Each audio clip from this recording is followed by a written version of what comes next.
qual eu gostaria de chamar a sua atenção nesta noite se encontra no Evangelho de Mateus, capítulo de número 7. Mateus capítulo 7, este versículo de número 21 em particular, palavras do próprio Senhor Jesus Cristo aqui, dizendo: nem todo o que me diz Senhor, Senhor, entrará no reino dos céus, mas sim aquele que faz a vontade de meu Pai que está nos céus.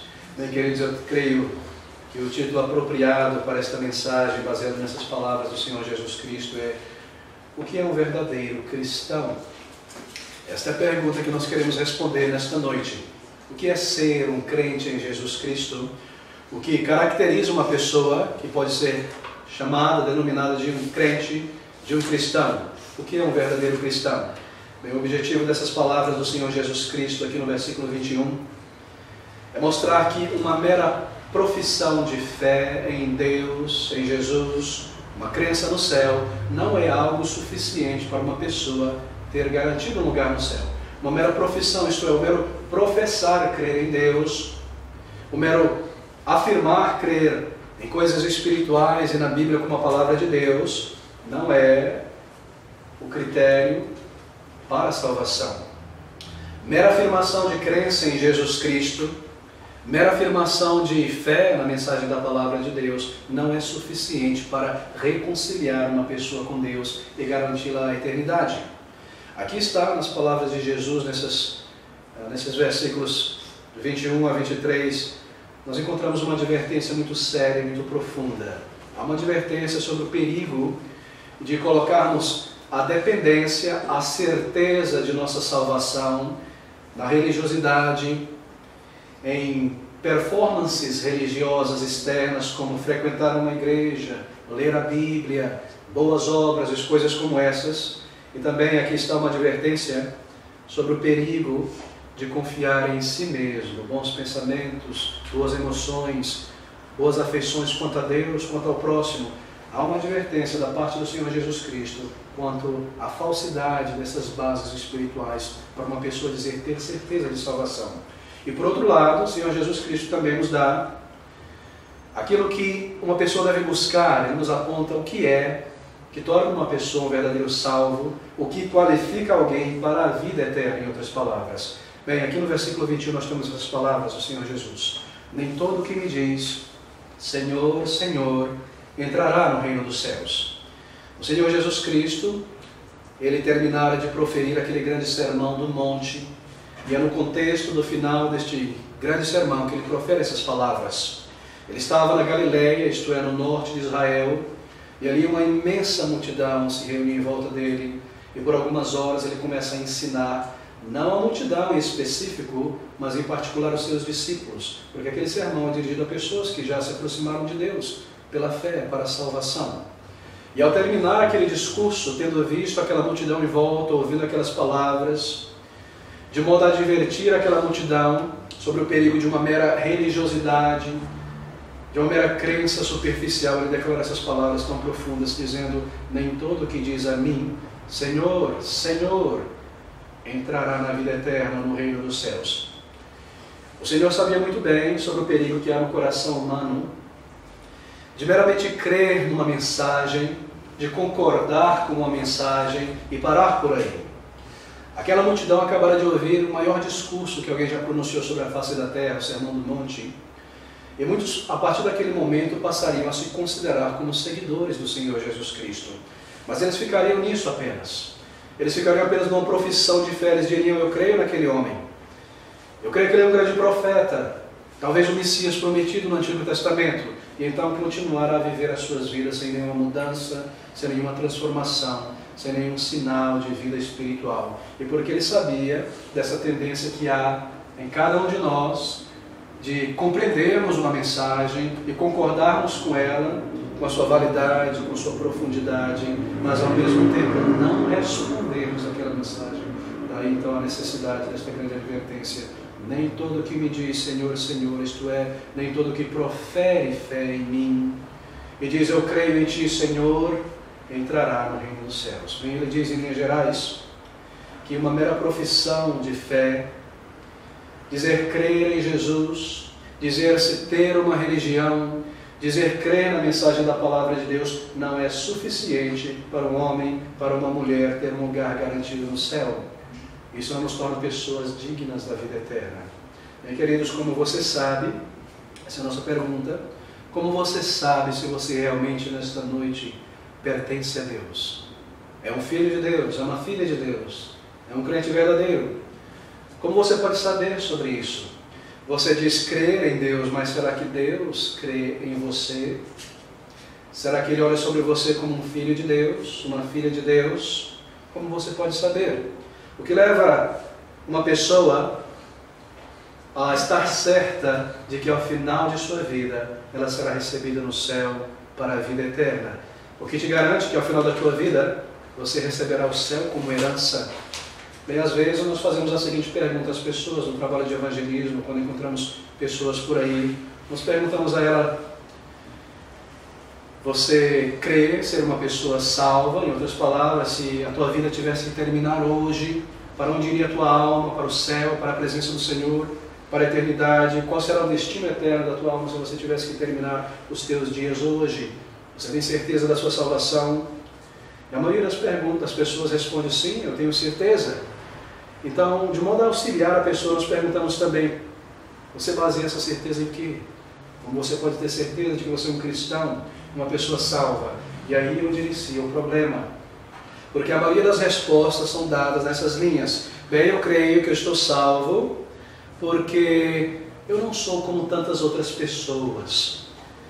Eu cuido da minha vida, eu não meto meu nariz na vida de ninguém, eu nunca fiz mal a ninguém, eu nunca matei ninguém, eu nunca roubei algo muito grande, eu cuido da minha vida. E sendo assim, eu sei que quando eu chegar na presença do Senhor, Ele vai me deixar passar e entrar, e eu tenho um lugar garantido. Bem, eu não sou perfeito, mas eu não sou um criminoso, eu não sou um mensaleiro, eu não sou alguma coisa do tipo, não é? E nós temos esse tipo de resposta. Outras pessoas apontam para a sua criação religiosa. Elas dizem: oh, eu cresci num lar religioso, cristão, os meus pais, os meus avós, eu sempre frequentei a igreja, e eu creio nessas coisas, e eu vou à igreja, certamente Deus me receberá no céu. E onde outras pessoas apontam para a sua crença e para os seus sentimentos que tem para com Deus. Elas dizem: eu tenho uma crença muito forte, uma fé muito forte em Deus, oh, como eu creio em Deus, e eu me apego a Ele, eu oro, eu rezo, eu busco, eu vou na igreja, coisas desse tipo. Mas, queridos, observe o que o Senhor Jesus Cristo está dizendo aqui. Ele diz: nem todo que me diz Senhor, Senhor, entrará no reino dos céus, mas aquele que faz a vontade de meu Pai que está nos céus. Há uma implicação muito séria nessas palavras do Senhor Jesus Cristo. E a primeira implicação que nós temos aqui é que não importa quão genuíno, quão sincero, quão firme, forte sejam os teus pensamentos e os teus pensamentos a respeito, sentimentos e pensamentos a respeito de Deus, isso não te garante a eternidade e um lugar no céu. Isso em si, a força da tua sinceridade, dos teus pensamentos, não te recomenda a Deus, não pode trazer uma pessoa à presença de Deus, nem garante uma pessoa a entrada no céu, porque Jesus Cristo está dizendo: nem todo que me diz Senhor, eu creio em Ti. E a repetição do termo Senhor aqui mostra uma intimidade. Nem todo que diz Senhor, Senhor, aqui estou eu, Tu nos conheces. Nem todo que me diz conhecer a mim, em outras palavras, herdará a vida eterna. Você pode ser uma pessoa agradecida a Deus por tantos benefícios e bênçãos na vida, talvez coisas que Deus te deu, coisas que Ele te permitiu alcançar. Muitas vezes as pessoas dizem: eu tenho certeza que Deus me abençoou nisso e naquilo. Eu estava por um momento de dificuldade, um certo perigo, uma enfermidade, e eu clamei a Deus, e Ele me ouviu, e nós cremos nisso. Mas sabe por que Deus faz isso? Porque Ele ouve o nosso clamor no momento de perigo e interage conosco. Ele faz isso para nos mostrar que Ele é real, que Ele existe, e que nós precisamos agora nos voltar a Ele e buscar conhecê-lo em arrependimento, em fé, ter uma bênção de Deus em nossa vida, ter a mão de Deus intervindo em uma situação difícil, não perdoa os nossos pecados, nem nos reconcilia com Deus, nem nos garante a eternidade. Nem todo que me diz Senhor, Senhor, entrará no reino dos céus. Sentimentos, pensamentos sobre Deus não é a mesma coisa do que fazer a vontade de Deus.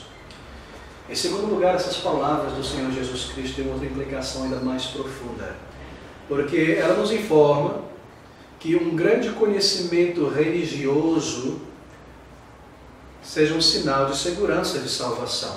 De fato não é.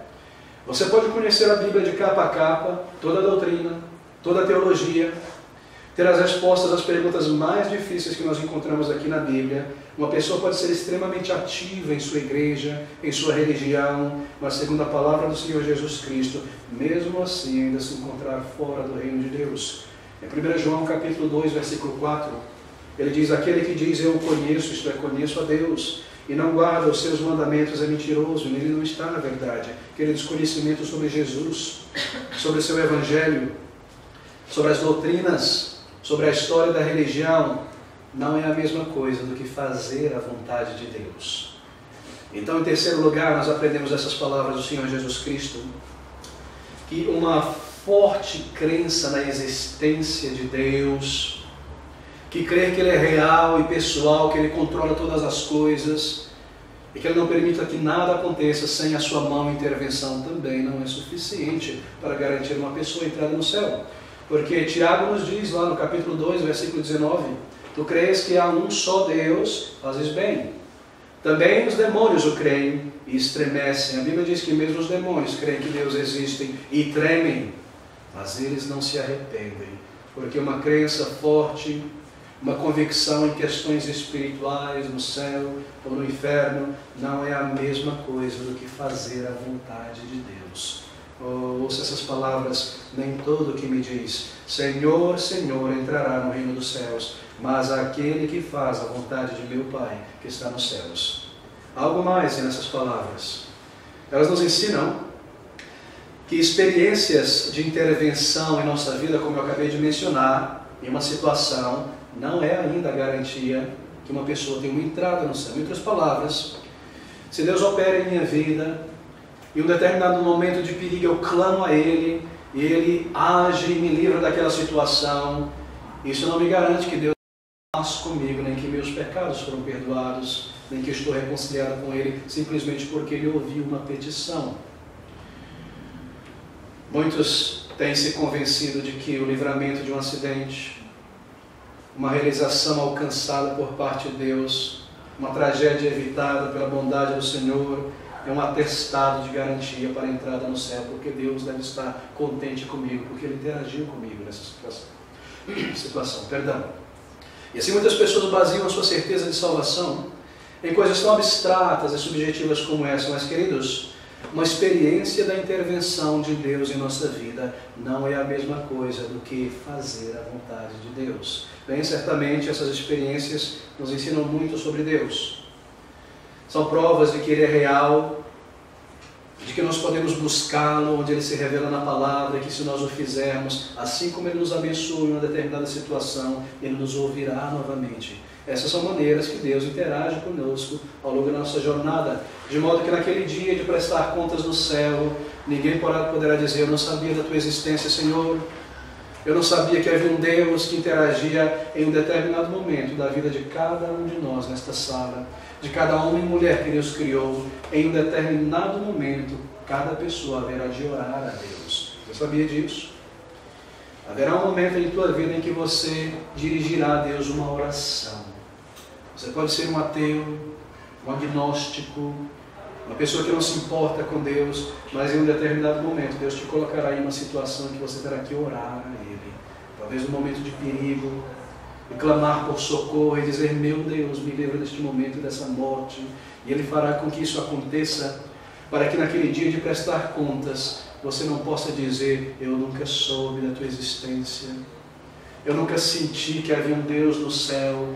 Todo homem, toda mulher um dia ora a Deus, mesmo em um momento de desespero. E nós aprendemos por último algo muito importante também nesses versículos. Nem todo que me diz Senhor, Senhor entrará no reino dos céus, mas aquele que faz a vontade de meu Pai que está no céu. Queridos, nós aprendemos sobre a inutilidade de uma profissão de fé exterior, isto é, baseada naquilo que eu digo, baseado naquilo que eu tenho feito, a inutilidade de um currículo religioso como um meio de entrar no céu. Nem todos os que professam uma fé em Jesus Cristo, e chamam a si mesmo de cristãos, serão salvos, na verdade. E a primeira lição a ser aprendida aqui é que requer-se muito mais do que as pessoas pensam ser necessário para salvar uma alma. Requer-se muito mais do que as pessoas pensam ser necessário para que uma alma seja salva.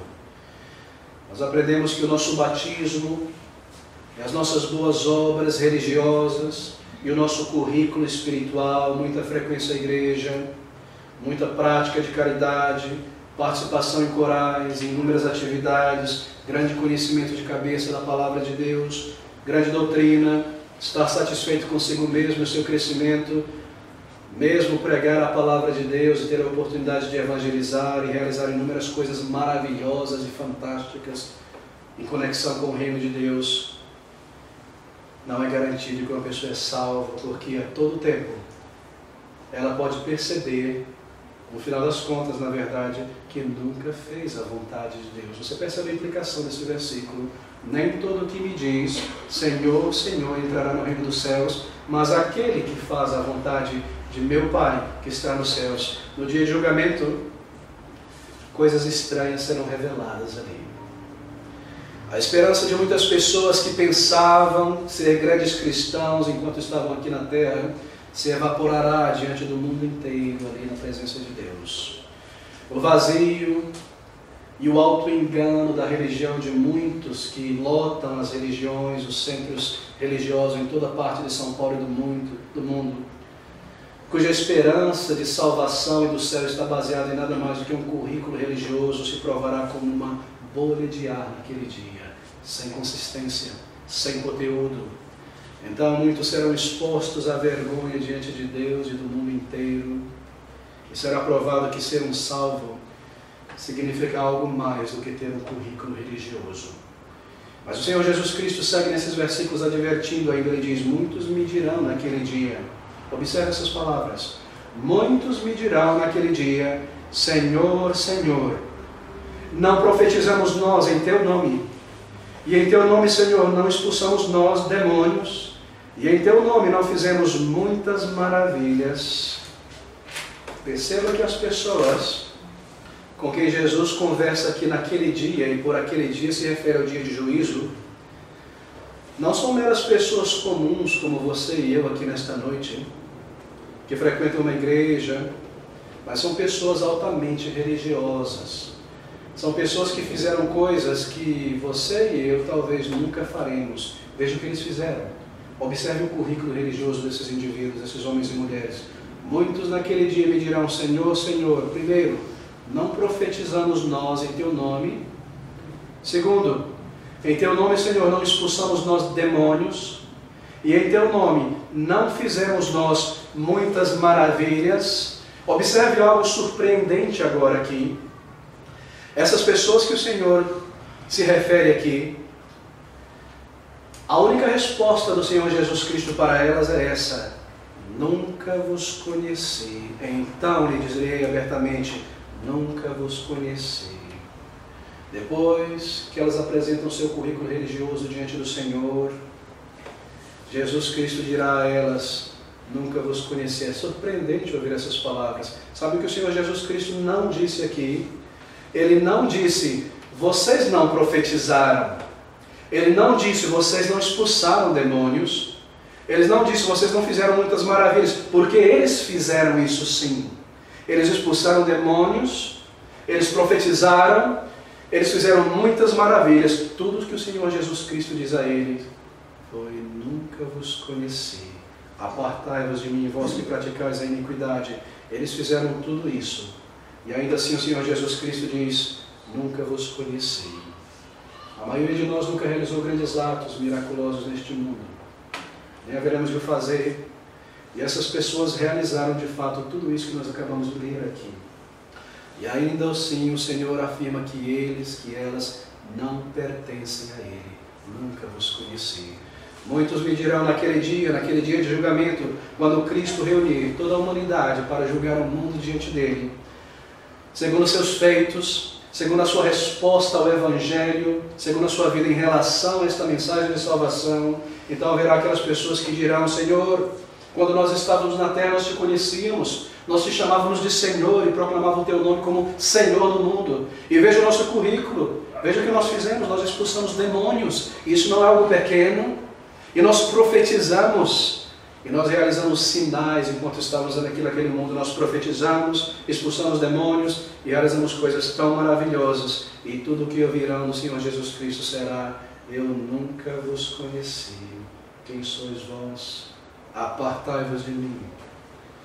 O que significa dizer, na verdade, eu nunca aprovei o que vocês fizeram, nunca vos conheci. O que significa dizer, eu nunca tive prazer no que vocês fizeram, nunca vos conheci. O que significa dizer que, embora eu permiti isso, vocês nunca o fizeram para a minha glória, nunca vos conheci.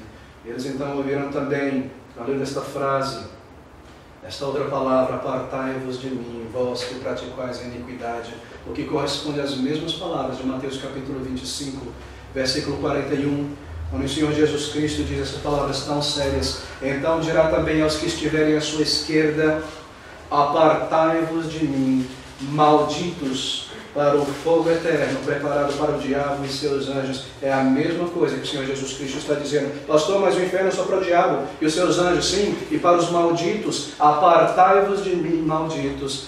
É o que Cristo está dizendo aqui: nunca vos conheci. Queridos, você percebe a gravidade dessas declarações?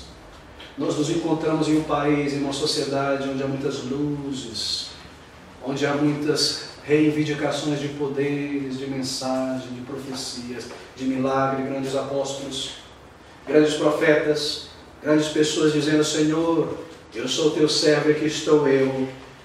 E aqui nós encontramos essas palavras do Senhor Jesus Cristo dizendo: naquele dia me dirão estas coisas. E de fato eles fizeram tudo isso, mas nunca vos conheci. E isso é comprovado na palavra de Deus e na realidade. No Antigo Testamento nós lemos sobre o exemplo de Balaão e de Saul, que profetizavam. Mas todos nós sabemos que esses dois são os exemplos clássicos do Antigo Testamento de pessoas iníquas, de pessoas que detestavam a Deus e a sua palavra. No Novo Testamento nós temos um outro exemplo: Judas, aquele homem, um dos 12 discípulos, enviado com os demais naquela missão por 2 vezes, provavelmente outras. Para quê? Para pregar, para expulsar demônios, para realizar sinais de maravilhas. E sabe o que? Ele fez tudo isso. Ele expulsou demônios e por fim se descobriu que o demônio estava nele. Uma pessoa que nunca nascera de novo, uma pessoa corrupta em seu coração, uma pessoa cheia de vaidade, de concupiscência, preso às tentações do maligno. Essas palavras são muito sérias. Se uma pessoa consegue de alguma maneira realizar coisas extraordinárias, isso não pode nos levar à conclusão sobre o seu estado espiritual.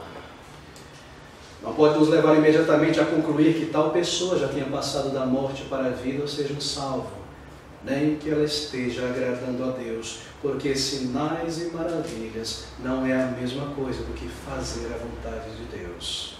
Pastor, o Senhor está dizendo que muitas pessoas por aí que eu conheço pessoalmente, que eu vejo na televisão, que fazem milagres sim, e que profetizam sim, e que expulsam demônios sim, que talvez elas nunca foram salvas, e que talvez elas nunca passaram da morte para a vida, embora elas façam todas essas mirabolices e milagres que eu vejo em toda parte, e que elas estão perdidas e destinadas à condenação e ao inferno de chamas, longe de Deus. Você está dizendo isso, pastor? Não, eu não estou dizendo isso, irmãos. É Jesus quem está dizendo isso. Se eu estivesse dizendo isso, você poderia duvidar e questionar. Mas quando nós ouvimos essas palavras, nem todo o que me diz, então muitos me dirão: Senhor, profetizamos, Senhor, expulsamos demônio, Senhor, fizemos tantas maravilhas, nunca vos conheci. Apartai-vos de mim. Meu amigo, você já fez a vontade de Deus? Você conhece a vontade de Deus?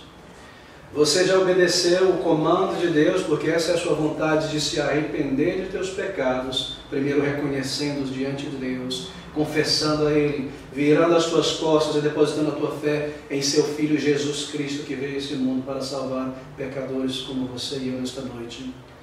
Você já fez a vontade de Deus?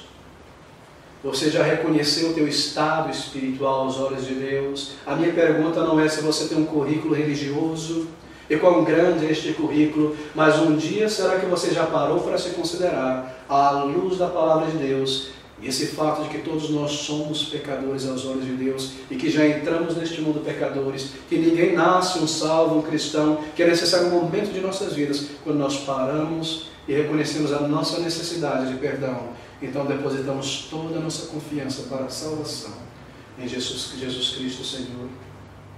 Você já fez isso? O que você tem em tuas mãos nesta noite? Um batismo?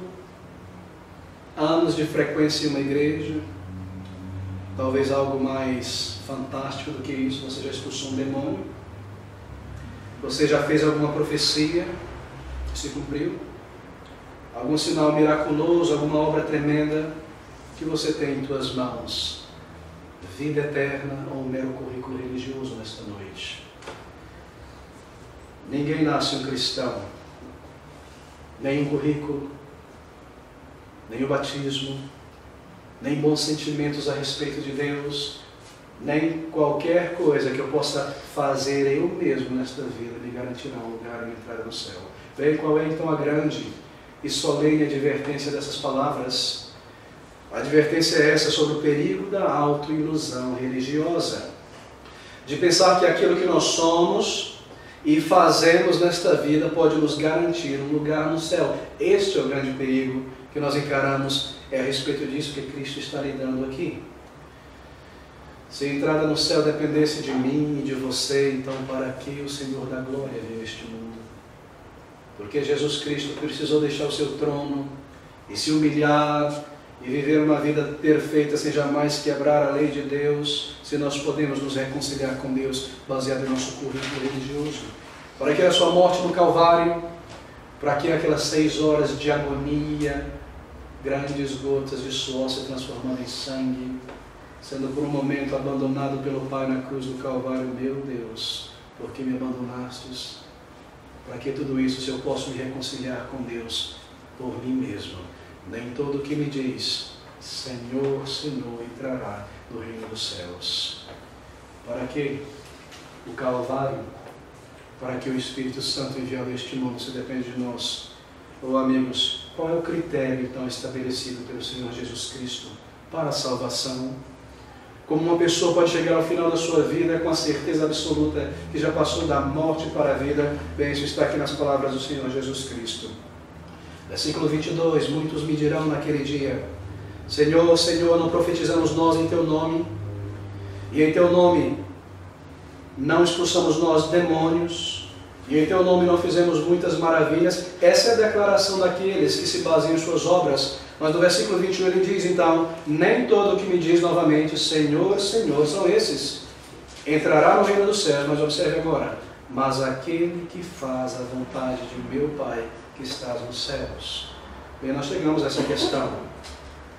Se essas experiências religiosas que nós descrevemos até aqui não são nada mais do que fruto de autojustificação diante de Deus, de modo que não garantem a ninguém a entrada no céu e a vida eterna, quais são então as experiências aceitáveis por Deus? Como eu posso ter certeza de salvação?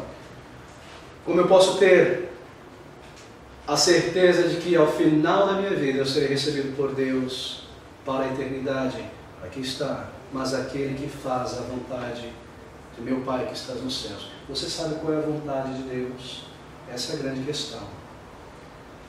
Se você se esquecer essa noite tudo que eu disse até aqui, não se esqueça disso. Essa é a vontade e a exigência e o comando de Deus para cada um de nós nesta noite. Abra comigo em João capítulo 6. João capítulo 6, versículo 40. Ouça essas palavras. A pergunta é: qual é a vontade do Pai? A vontade de Deus, aquilo que Ele espera que nós façamos, de modo a receber a vida eterna? E a resposta é essa. Portanto, João 6,40, portanto a vontade daquele que me enviou, isto é, de Deus, é esta, que todo aquele que vê o Filho e crê nele tenha a vida eterna, e eu ressuscitarei no último dia. Amigos, aquilo que Deus ordena a uma pessoa, de modo a recebê-la um dia na eternidade, é algo muito diferente daquilo que nós imaginamos que nos recomenda a Deus. Isso tem surpreendido muitas pessoas, e me surpreendeu tremendamente um dia. Ele diz, a vontade de meu Pai é esta, que aquele que vê o Filho e crê no Filho tenha a vida eterna. Eu gostaria que você entendesse essas palavras e nós corremos para a conclusão. Vê o Filho de Deus, não com os olhos físicos, não apenas os milagres de Jesus, não apenas os pães e os peixes que Ele pode multiplicar para encher o teu estômago, não apenas as bênçãos para esta vida. Ver o Filho é ver quem Ele é, a sua obra, o seu caráter e a sua mensagem. Ver o Filho é mais do que crer em seus milagres, é mais do que ver as suas obras. Muitos judeus no tempo do Senhor Jesus Cristo viram muitos milagres de Jesus Cristo, e a Bíblia nos informa que ainda assim eles tinham seus olhos cobertos. Ver a Cristo significa discernir quem Ele é. Você já discerniu quem é Jesus? O Filho de Deus, a segunda pessoa da eterna Trindade, que deixou o seu trono na glória e que entrou neste mundo para salvar pecadores como nós nesta noite. Você já olhou para Jesus Cristo como Salvador e viu em Jesus a única esperança para a tua eternidade? Você já se voltou para Ele com os olhos da fé, contemplando a Cristo como aquele que te pode curar e te salvar? Você já viu o Filho? Ou será que tudo que você viu foi uma religião, e obras, e feitos, e ações? Você já olhou para Jesus com os olhos da fé e creu nele? Não apenas que Ele existe, não apenas que Ele pode fazer tudo o que Ele declara, mas que Ele pode fazer por você nesta noite, se você crê, se você se volta a Ele, e se você pede pela vida eterna. Crer no Filho de Deus. O que é crer? Crer, queridos, é reconhecer a minha distância de Deus, os meus pecados, a verdade da palavra de Deus que me diz que aquele que não crê está condenado, porque eu ainda não criei, eu sou um condenado. Crer, ou ver, é crer, é vir a Jesus pela fé como um pecador, a um Salvador que salva pecadores. Crer é deixar o orgulho de lado e vir pela fé e se entregar e receber a vida eterna. Que palavras tremendas. Versículo 39. E a vontade do Pai que me enviou é esta, que nenhum de todos aqueles que me deu eu perca, mas que o ressuscite no último dia. Ele veio a este mundo para salvar. E se você se voltar a Ele, estará provado que Ele veio para você também. Porquanto a vontade daquele que me enviou é esta, que todo aquele que vê o Filho e crê nele tenha a vida eterna, e eu o ressuscitarei no último dia. Experiências religiosas, um currículo religioso, grandes sentimentos por Deus, obras, frequência a uma igreja, um batismo, nada disso é válido. Mas crer em Jesus, isso envolve arrependimento de pecados, envolve reconhecimento da minha necessidade.